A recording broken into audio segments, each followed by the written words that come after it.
On the way to Vibhuti waterfalls మధ్యలో ఈ 20 minutes వాక్లో అయితే మనకి చాలా చిన్న చిన్న వాటర్ ఫాల్స్ అయితే ఉన్నాయి. ఆన్ ద వే ఆ వాటర్లో నుంచి మనం అవేని దాటాలి. సో మంచిగా అయితే చిల్ అయ్యాము. సో ఆన్ ద వేలో మాకు వర్షం కూడా మా వైబ్ని మ్యాచ్ చేయడానికి వర్షం కూడా పడింది. సో స్లోగా ఆ 20 minutes వాక్ అయితే కంప్లీట్ చేసుకుని we reach that waterfalls. అసలు వ్యూ అయితే నెక్స్ట్ లెవెల్ ఉంది. We can get into that waterfalls. చూసారు అక్కడ చాలా మంది పైకి కూడా ఎక్కువ ఫొటోస్ అయితే దిగుతున్నారు. అండ్ నేను కూడా స్టెప్ ఇన్ అయ్యాము, మంచిగా స్విమ్ చేసాము.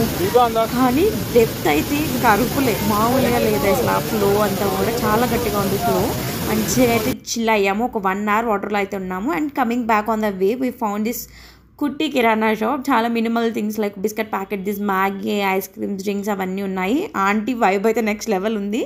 మంచిగా అయితే we had some snack time there and ice cream అయితే తీసుకున్నాను. And then we started back to బీచ్కి వెళ్దాం అనుకున్నాము. కానీ టైం సరిపోక we checked into the another resort. ఎక్కడికి వెళ్ళామనేది నెక్స్ట్ బ్లాగ్లో చెప్తాను. So returning back, so I just wanted to share one thing that మా ఫ్రెండ్ వాళ్ళ ఫాదర్తో కాల్ చేశారు ట్రిప్లో ఉండగా. సో మా ఫ్రెండ్ ఎక్కడున్నారా అని అడిగితే వాళ్ళ డాడీ గంధం వాటర్ ఫాల్స్ దగ్గర ఉన్నాను అని చెప్తున్నాడు. గంధం ఏంట్రా, మనం విభూది వాటర్ ఫాల్స్ దగ్గర ఉన్నాము. అసలు ఆ వర్డ్ నాకు literally today I was still laughing that today, that was very sarcastic.